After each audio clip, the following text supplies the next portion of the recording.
First up is Nausicaa, the title character and the princess of the Valley of the Wind. But if you're thinking of the stereotypical fairy tale princess, stop right now. Nausicaa is a working princess, and honestly, more of a scientist than anything else.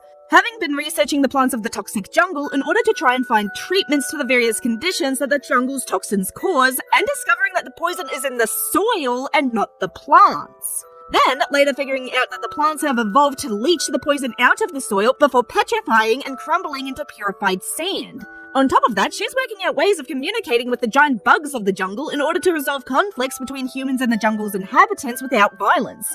This girl is brilliant.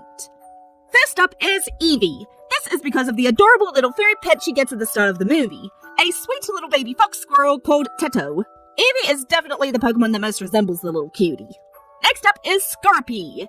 This is because of the giant insects that live in the toxic jungle that Nausicaa has learnt to coexist with. Of all the bug Pokemon, I'm pretty sure that Scorpy is the biggest. Nowhere near as big as the skyscraper-sized Ohm, but the closest any of the Pokemon bugs have gotten so far.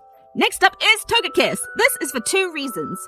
First, there's Togekiss's Pokedex entries, all of which talk about how Togekiss avoids places where there's conflict and suffering, and how it's drawn to those that respect the rights of others and make a conscious effort to avoid causing suffering. And Nausicaa's whole thing is trying to find a peaceful way to coexist with the giant insects. She can't stand the sight of killing, puts her life on the line to avert an all-out war, not only between nations but between humanity and the toxic forest, and all amongst the backdrop of a post-apocalyptic world. Togekiss also looks a lot like Nausicaa's glider, which according to my research is called Mev? I'm pretty sure I butchered that. I like to think that Nausicaa is the first person to have found, let alone caught, a Togekiss since the Great War that caused the world to become the state it currently is.